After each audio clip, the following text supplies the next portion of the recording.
Hi friend, आज एक पारिवारिक कहानी सुनाने जा रही हूँ जो हर घर में आजकल होता है।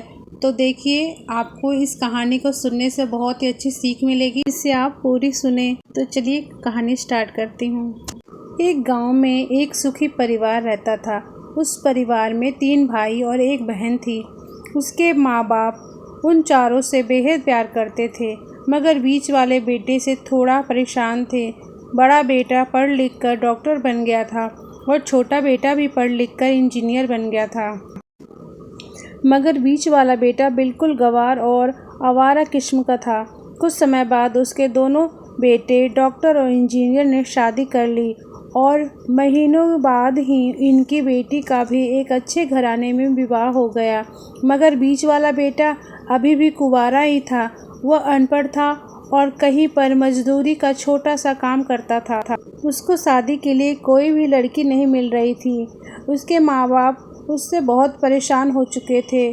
अब जब भी उसकी बहन अपने मायके आती तो वह अपनी डॉक्टर और इंजीनियर दोनों भाइयों से मिलती थी, मगर बीच वाले भाई से बहुत कम मिलती थी, क्योंकि वह उसे ज़्यादा पैसे नहीं दे पाता था। लेकिन फिर भी वह अपनी बहन से बहुत अधिक प्यार करता था। कुछ समय बाद उनके पिता की बीच वाले बेटे की बिना शादी किए बिना ही मृत्यु हो गई। उनकी माँ ने सोचा कहीं अब किसी के मुंह से बंटवारे की बात निकले, इसलिए अपने ही गांव में एक सीधी सादी लड़की से मंझले बेटे की शादी करवा दी। शादी होते ही ना जाने क्या हुआ, अनपढ़ बेटा मन लगाकर काम करने लगा और पहले से कहीं ज़्यादा मेहनत भी करने लगा। अब कोई भी पुराना दोस्त उसको मटर गश्ती के लिए बुलाने आता तो वह मना कर देता। एक दिन उसके डॉक्टर और इंजीनियर भाई ने सोचा कि यह तो गंवार और अनपढ़ है, हम इससे कहीं ज़्यादा पैसे कमा लेते हैं, इसलिए अब हमें बंटवारा कर लेना चाहिए। माँ के लाख मना करने के बाद भी दोनों बेटे बंटवारे की तारीख तय कर दी और उन्होंने अपनी बहन को बुला लिया।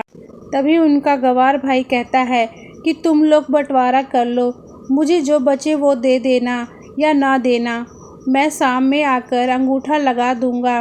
तभी उसकी बहन कहती है, अरे बेवकूफ़, तू तो हमेशा बेवकूफ़ ही रहेगा। ज़मीन का हिस्सा तो आमने सामने बैठकर होता है। और उसकी माँ भी उसे काम पर जाने से रोकती।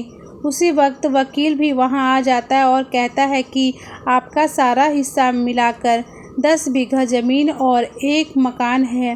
अब यह बताओ किसको कितना हिस्सा देना है, मैं उसी हिसाब से कागज़ बनवा दूंगा। तब गंवार भाई कहता है, वकील साहब 5-5 बीघा ज़मीन हमारे दोनों भाइयों के नाम लिख दो और यह हमारा घर है, मेरी प्यारी बहन के नाम कर दो। तब दोनों भाई पूछते हैं कि तू अपने हिस्से में क्या लेगा। गंवार भाई कहता है कि मेरे हिस्से में मेरी प्यारी माँ है। वह अपनी पत्नी की तरफ मुस्कुराते हुए कहता है, क्यों, क्या मैंने गलत कहा? उस गंवार और अनपढ़ की पत्नी अपनी सास से लिपटकर कहती है, माँ से बड़ी वसीयत क्या होगी मेरे लिए। उसी वक्त उसका गंवार पति भी अपनी माँ से लिपट जाता है। गंवार बेटे और बहू के प्यार ने ज़मीन जायदाद के बंटवारे को एक सन्नाटे में बदल दिया। तभी बहन अपने गंवार भाई के गले लगकर लिपटकर रोते हुए कहती है कि माफ़ कर दो भैया, मैं आपको सम्मान नहीं दे सकी। तभी उसका भाई कहता है, मेरी प्यारी बहन, इस घर में जितना अधिकार हमारा है उतना ही तुम्हारा भी है। और रही बात बंटवारे की, तो बंटवारा नहीं करने से ज़मीन खत्म तो नहीं हो जाएगा। क्यों करते हैं हम बंटवारा? क्या हम एक साथ मिलकर नहीं रह सकते, जैसे हम बचपन में मिलकर खेलते रहते थे? एक साथ मिलकर रहने को ही तो कहते हैं एक अच्छा परिवार, और उसके परिवार को संभालती है एक माँ। तभी उनके दोनों भाई भी बहुत शर्मिंदा होते हुए और वह बंटवारे के सभी कागज़ फाड़कर फेंक देते हैं और उस दिन के बाद से उसका पूरा परिवार खुशी खुशी एक साथ रहने लगा। तो फ्रेंड, आपको ये पारिवारिक कहानी स्टोरी कैसी लगी? अगर अच्छी लगी हो तो प्लीज़ इसे लाइक करें और दोस्तों के साथ शेयर करें और मेरे चैनल को सब्सक्राइब कर लें।